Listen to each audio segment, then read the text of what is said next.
Hello, I'm John Rossi, a touring drummer with a love of all things animal. When I'm on the road, I visit as many zoos, aquariums... Hey, wait a minute. What's going on? Hey, what's going on there? Hello? Hello? We interrupt your regularly scheduled program to bring you Rossifari Zoo news. News you can use from the world of zoos and conservation. Every week, we bring you breaking news and analysis from around the globe, featuring the animals you love and the people who care for them. And here's your anchorman, John Rossi. Greetings, hello, hi, welcome back to Rossifari Zoo News, the weekly look at zoo and conservation news from the Rossifari podcast, which explains the whole name of it, really. Yeah, and I'm excited about today. Only a couple of zoo news stories, but oh boy, do I have a conservation section for y'all. Plus some really cool other news that is, the other news that we talk about. As always, please keep in mind that you can share your zoo and conservation news stories with me. Tag me in them on Instagram and Facebook and Twitter at Rossifari. Go ahead, you could also message them to me or email them directly to me, rossifaripod@gmail.com. And that's how you can get this news to me, and then I will say your name at the end of the episode, and it's this beautiful symbiotic relationship that is especially helpful on weeks like this one when I am doing a ton of interviews for next season and had a 2-show day today on Wednesday and still have to get an episode out by tonight, which is why we'll be changing Zoo News to Fridays starting with season 2. My head might explode if I don't do that. And you see, friends, that right there is why you turn into the podcast. Am I running incredibly late and really stressed about getting this episode done on time? Yes, I am. Did I still just pause for 20 minutes to find a sound effect that kind of sounded kind of like a head exploding? Even though, let's be honest, it really didn't. Yes, I did. And that is the quality and the care that I put into this podcast twice a week, which is why you all come back, right? Right? No? Okay, then here's this. Well, it's 1 for the pandas, 2 for the bears, 3 for the monkeys. Now you should care. Now won't you listen to Zoo News? Or you could do anything, but why not listen to Zoo News?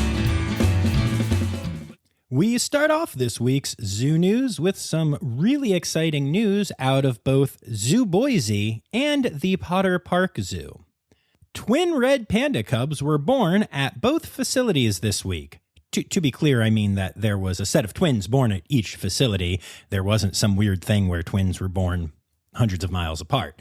Anyway, this is especially exciting this year because, COVID actually stopped a lot of animals from moving in time to hit the breeding window that red pandas have. And so there are probably going to be a lot less red panda cubs born into captivity this year than there normally are. So it's really exciting that these two pairs, both of whom had a breeding recommendation and already lived at the same facility as each other, were able to make that happen. And so far, there are 4 new little red panda cubs out in the world. Highly recommend checking out Instagram or Facebook, Potter Park Zoo and Zoo Boise, because there are pictures and videos and ridiculous adorableness abounding. And while we're on the subject of red pandas, my favorite subject, the trailer for Pixar's Turning Red dropped this week. It's a teaser trailer. Show you a little bit of it. You'll get to see the red panda in it. I've talked about this movie before, so if this is news to you, just go check it out. And also check out in my bio the article that I wrote for Red Panda Network about how this movie can lead to greater conservation messaging for red pandas in the general public. It's really exciting. But that's not really zoo newsy stuff. I just like talking about red pandas. So there you go. Baby pandas and a new Pixar movie all at once. Yay. And much like life itself, we go from birth to death because unfortunately there is a sad story coming out of Tampa Bay this week. The Florida Aquarium announced that it'll leave no stone unturned in their efforts to understand the tragic course of events after 7 penguins died for unknown reasons. The 7 African penguins passed away due to currently unknown causes, although the aquarium and other authorities are investigating. But, as the aquarium announced in their own post about this, they truly may never get to know the cause, which is scary and heartbreaking all at once. Sending condolences and love to everyone at the Florida Aquarium, where I literally just visited like 2 weeks ago and was quite impressed. It's a great facility, and I'm sure whatever happened here was a fluke. Hopefully one that they can fix and stop any other issues from happening with their collection. This next story comes out of Lincoln Park Zoo in Chicago, and it's just such a sweet story about the efforts made to conserve species and individuals by zoos. There are 2 piping plovers, which are a type of bird that live in Chicago that have gotten kind of famous. Their names are Monty and Rose, and they nest in Montrose Beach. In mid-June, it was noticed by remote camera that there were 4 eggs in Monty and Rose's nest. Of course, they were left alone to do their thing, and after a while, 3 chicks successfully hatched. They were all out by July 8th, and Monty and Rose were taking good care of them. However, a day later, as the adult pair realized that they needed to take care of their 3 kids, they completely halted incubation efforts on the remaining egg. Upon seeing this, scientists from Lincoln Park Zoo, in association with the Department of Fish and Wildlife, decided to take the remaining egg to the zoo to determine viability. The egg was seen as viable and was placed in a hatcher, and on July 10th, the chick was born. Late, but strong, healthy, and vocal. After giving the chick a clean bill of health, it was determined that the chick would be returned to Monty and Rose and its 3 siblings. Upon release, Rose immediately began brooding and caring for the chick as she had for her other 3. Piping plovers are an endangered species, so even saving 1 extra individual in the wild, especially one that is still able to be raised by its parents, is a huge deal. But at the same time, it's why I love this, because it's a zoo going out to save 1 bird and making this huge, extraordinary effort. And it's just the kind of story that I love. And then finally for zoo news, we have some really cool information from the AZA about community-based conservation efforts during COVID. Many zoos, including Utah's Hogle Zoo, Woodland Park Zoo, Brookfield Zoo, Lincoln Park Zoo, and others, have found that a huge number of people became interested in participating in community-based conservation efforts through their zoos during the COVID lockdown. There are a variety of reasons for this. For starters, technology changed things. Hogle Zoo in particular used to do some in-person trainings for their community-based conservation efforts, and a lot of people couldn't attend them because of job hours or just being busy. However, when they went virtual for their trainings during the pandemic, more people than ever signed up, participated, and got involved. And now they have switched to a full-time hybrid learning process for new volunteers in order to encourage the numbers to stay up. Other zoos noticed that because they had to go digital while their doors were shut and share their educational stuff online, they ended up sharing more about their community-based conservation efforts, and that got people really interested because they were watching the videos and started signing up in record numbers. Other zoos, such as Woodland Park Zoo, came up with scavenger hunts that people could do in the wild, looking for certain things that they are researching, and thus helping grow their database of where those animals can be found, while at the same time engaging the public in something that would keep them interested, occupied, and out of crowded spaces. It's kind of cool to look back at the last year and a half and all of the pain and suffering that happened during it and realize that at least some positives came from it in the conservation world. And the more people that we have involved in community-based conservation, the more people there are trying to save animals and save the planet. And that is a beautiful, beautiful thing. And now, stereotypical animal podcast theme song. Here to conservation news. Rhode Island has banned the releasing of 10 or more helium or other lighter-than balloons outside in an effort to protect wildlife. The new rule goes into effect in November, but let's be honest, we shouldn't be releasing balloons starting before this law, starting in Rhode Island or elsewhere. Balloons are really bad for animals, y'all. It gets into the water and can really mess with sea life and pond life. It can also just cause problems with wildlife that try to eat it and get it ingested in them, or even get entangled in the balloons and their strings. So no more releasing large numbers of balloons in Rhode Island. Unfortunately, there's only a $100 fine if you violate this rule, but hey, it's a start and every little bit helps, right? This next story is kind of weird, not in that it's bad news or weird news, but in that it exists. So I had this sent to me from a couple of people, which is why I decided to go ahead and do it. But according to China, the giant panda is no longer endangered, but is considered threatened or vulnerable. This made news this past week because Chinese officials have officially announced this move on their own list. However, the reason I say it is weird is that if you've listened to all these episodes, you know that I frequently use giant pandas as a great example of how conservation efforts can work, because they were an incredibly endangered species that, as of 2014, is now considered threatened and not endangered. The International Union for Conservation of Nature, often referred to as IUCN, is the group that runs the Red List worldwide that keeps track of the endangered status of various species. And as I mentioned, they made this change all the way back in 2014 when there were a lot more pandas in the wild than had been seen before, and there was a 17% rise in population in the decade up to it.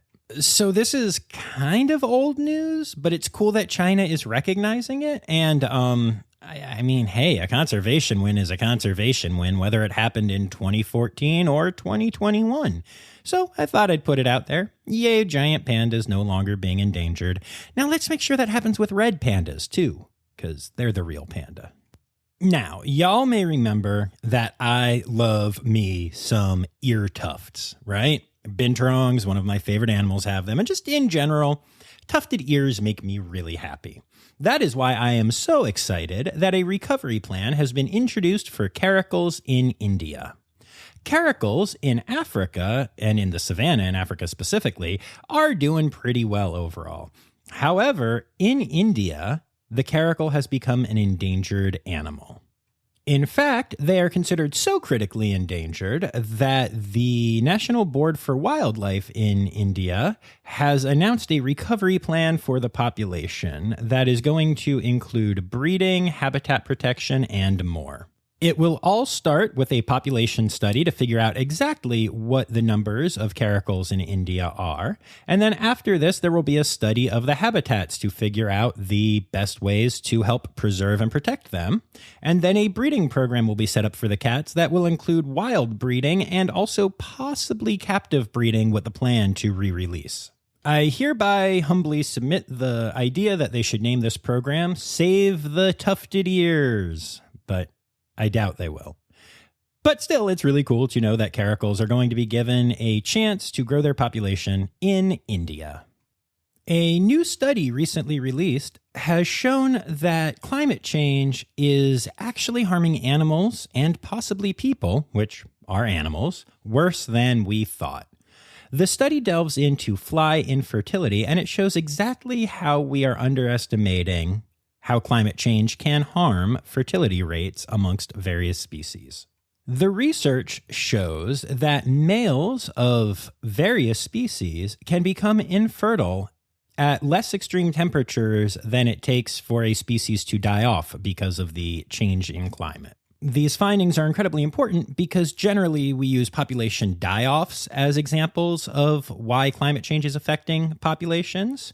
But in this case, it might mean that we're having infertility issues well before we see the die-off, which is obviously going to lead to extinction in the wild. A variety of species is being studied for this, and there are some that show real problems with just a few degree temperature change. For instance, corals can have less sperm production and messed up egg cells if the temperature rises by 2 degrees Celsius. And in many beetle and bee species, fertilization success drops sharply when temperatures rise. High temperatures have also been shown to affect fertilization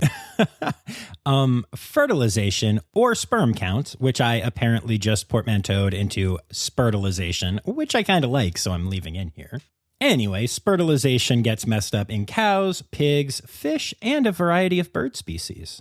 The scientists in question also did a ton of studies on flies, and the results were devastating. Without going into a ton of detail, the scientists are not entirely sure that their findings would extrapolate to many other species, including mammals, including humans, obviously.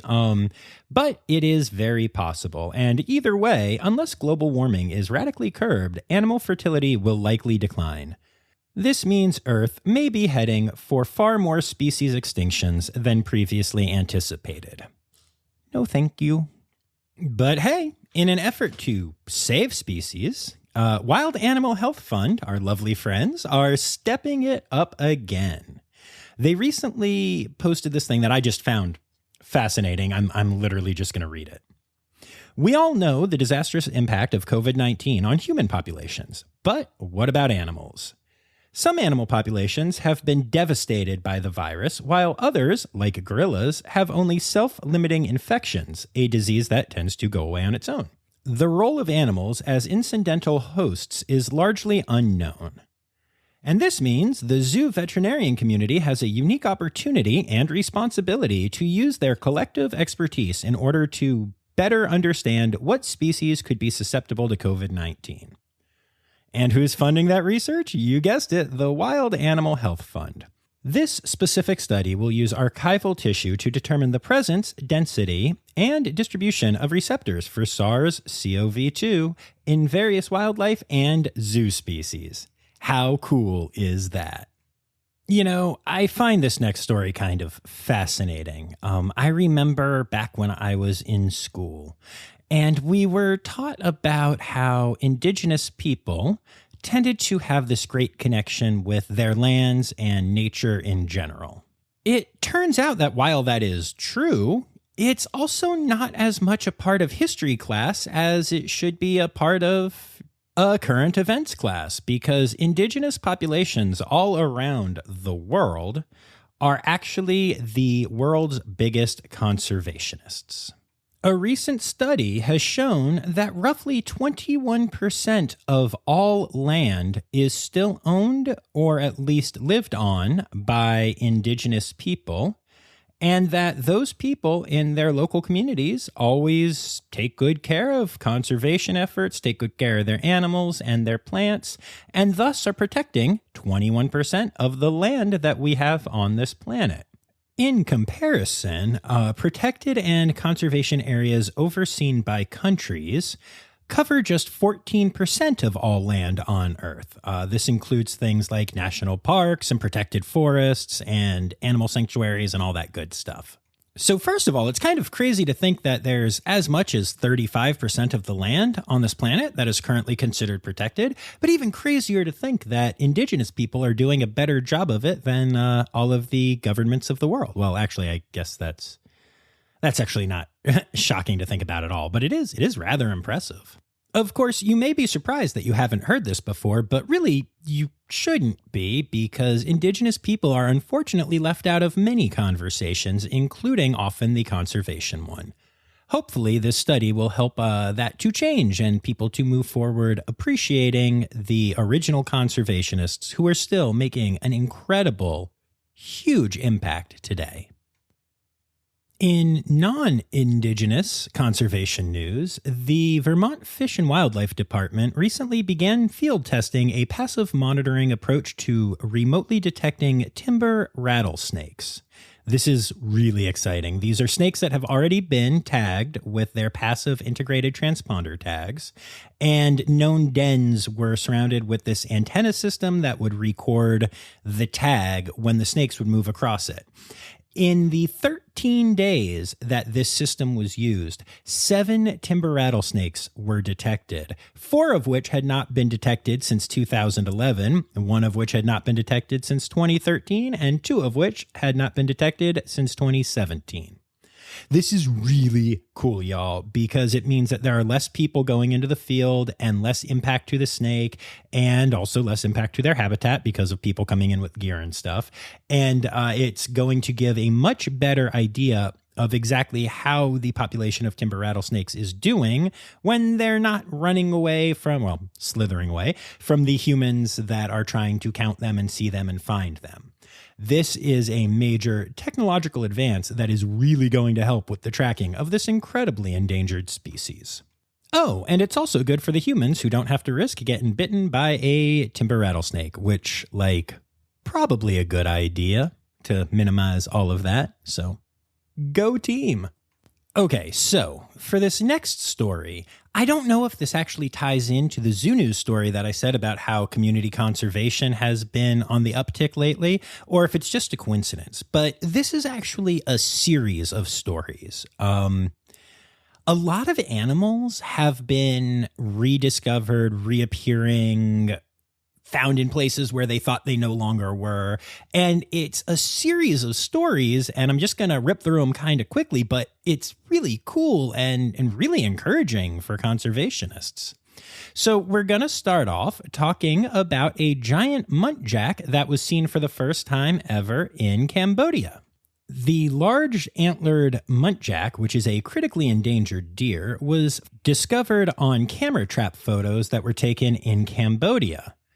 Along with this animal that has not been seen in that area before, the survey also recorded a bunch of cool rare species, including Sunda pangolins and red-shanked Duke langurs, as well as endangered Asian elephants and dholes, which are Asiatic wild dogs and are amazing. These animals were all discovered in Virachi National Park, which is a remote and rugged national park in Cambodia, but doesn't have a lot of protections yet. The hope is that these findings will lead the government to protect the lands more, because poaching and logging have been a really big problem in this national park, despite the fact that it is a national park and is supposed to be protected from those things. Still, this is great news and hopefully the start of an even bigger conservation story in the park. And hey, talking about animals being in new places again, remember that whole beavers being reintroduced in England thing that we talked about? Well, a baby beaver has been born on Exmoor for the first time in 400 years after 2 adults that were reintroduced in January mated.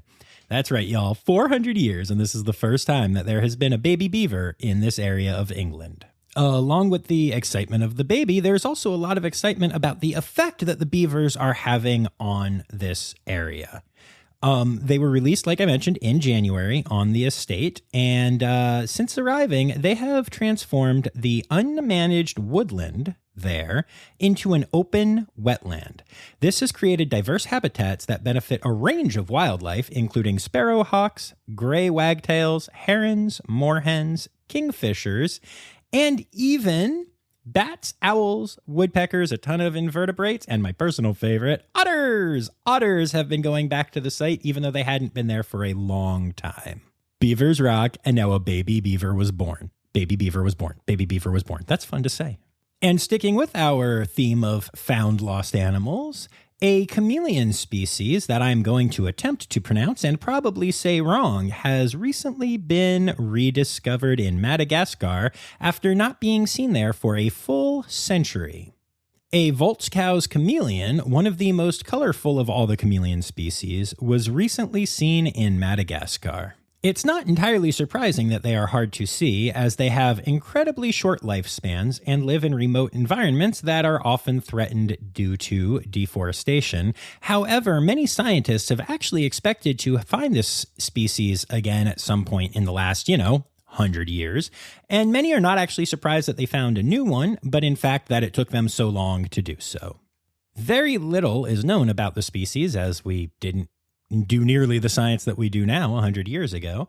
And with one male currently having been found, there's still a whole lot of questions about how females work and whether there are other ones out there and all that good kind of stuff. But it's really exciting that they found this one male, right?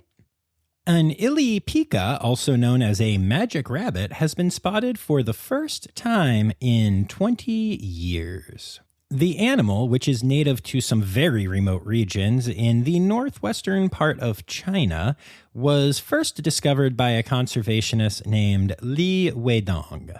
He's also the person who managed to capture a picture of this animal after 20 years. Why is that? Well, because Li Weidong is the only person trying to save this species. After discovering them and then watching their populations decline by 70 to 80%, he decided that he needed to make sure that he was able to save the species that he had fallen in love with. So in 2014, he organized a team of 20 volunteers to try to track them down and figure out its numbers to help with the conservation. Unfortunately, despite spending most of his own savings to try to make this happen, he was unable to get the Chinese government or conservationists in the area interested in saving the species. If there isn't a push to save this adorable species, they will be gone soon. Fortunately, they are really cute. You should definitely be Googling these guys. And, cute means charismatic, and charismatic species are a lot easier to save. So after getting this photograph, the first one in 20 years, we can hopefully use it to raise awareness and start a conservation program that will help save the magic bunny. There's something I never thought I would say seriously on a science podcast. And one more rediscovery for you all. The green broadbill bird, which was declared extinct decades ago, has been spotted anew in Singapore. The bird was sighted on the island of Pulau Ubin towards the end of June. While it is only one bird that has been seen so far, this will hopefully create more awareness, more interest, and get more birders out to the island to non-invasively look and start to figure out if there are more of these animals. Because really, odds are there can't just be one, right? I mean, it could be the last one, but, well, that would make me sad. So I'm going to go with there are more of them. And this is a rediscovery. And hopefully, yet again, we will be able to take a population study and figure out the best way to save this species by growing the population. Man, I really like that I got to do a whole segment on just all of the animals that have been rediscovered and refound lately. That was really cool. I feel really positive right now. What a great way to end the conservation news segment of this podcast.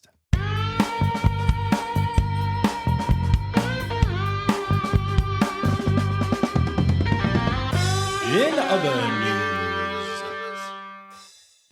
a town in Minnesota has a good reminder for not only its citizens, but all citizens. Don't release your goldfish into lakes, y'all. There's been a problem in general with pandemic pets being returned or released or put into shelters, and apparently that is happening with goldfish as well. And in Burnsville, Minnesota, it's become a real problem. There are goldfish that grow to be the size of 2 human hands and muck up the water and mess with plants at the bottom of the water and cause all kinds of issues as they are an invasive species. So, if you have a pet fish, maybe don't release it into the wild. I know, I'm preaching to the choir, but maybe someone needs to hear this. I don't know. In what might be my favorite story this week, oh, that is such a lie. I talked about baby red pandas. But in what might be the most interesting story of the week, scientists have discovered a frog with glowing bones. The pumpkin toadlet, which lives in Brazil, is a flaming orange toad that is smaller than a nickel and is deaf to the mating calls of its own species, which is, obviously not an ideal situation. So scientists started studying this, trying to figure out how deaf to mating calls frogs are, mating, and as they studied the frogs, they found out that the toadlet glows. When examined under UV, ultraviolet light, the toadlet's back and head glowed blue. The thought is that this might be how the toads communicate with each other, somehow through their bioluminescence, but this gets even crazier. The glow actually comes from a fluorescent skeleton shining through translucent patches of the frog's skin. Yup, that's right, y'all. This toad has a glowing skeleton. More research is still being done because there are kind of two hypotheses as to why this may be the case. If it is discovered that pumpkin toadlets can in fact see UV light, then it is believed that this is what they use to attract mates rather than mating calls, which they can't hear. And if not, it is possible that the glowing bones may serve to warn would-be predators of the toadlet's toxicity. All I know is that I think it's really cool that there's a toad with glowing bones, and also that I like the word toadlet. In less cool animal news, it's that time again. The spotted lanternfly eggs should be hatching soon. As you may know, the spotted lanternfly is a ridiculously invasive species that causes a ton of ecological damage, and after being found in Pennsylvania in 2014, has now spread to New Jersey, New York, Connecticut, Delaware, Maryland, Ohio, Virginia, and West Virginia. Penn State's College of Agricultural Sciences, that's where I graduated from, created something called Pest Watch, which is an online tool that uses weather records available for specific dates and durations to provide an estimate of first emergence based on current temperature conditions. And it's time, y'all. They're coming. Not only can the online tool help with management strategies for governments, but as you may remember, the Penn Vet Working Dog Center was working on a spotted lanternfly detection dog, and that dog has since graduated and actually started working on spotted lanternfly detection. So there are a lot of steps being taken to try to get rid of or at least mitigate the damage from this invasive species. I think that might be the first story I've ever shared about hoping that, an animal goes away instead of coming back. Weird. And last but not least, a funny story out of Neenah, Wisconsin.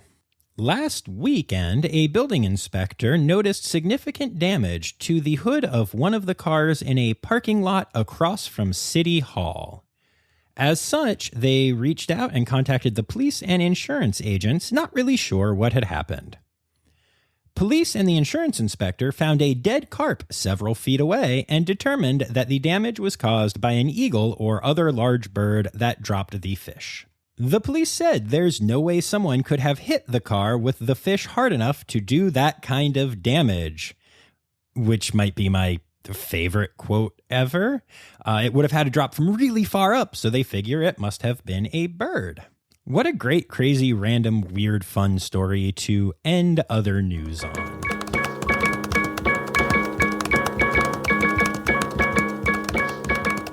And now it is time for your animal holidays. Keep in mind, it is Wild About Wildlife Month, National Bison Month, and Plastic Free July. This upcoming week is also Coral Awareness Week and National Zookeeper Week. Y'all know I'm a fan of that one. And now for your individual days. On Thursday the 15th, it's I Love Horses Day. Friday the 16th is World Snake Day. Tuesday the 20th is National Moon Day, which I plan on celebrating by thinking about moon bears because they are awesome. And those are your animal holidays for the week.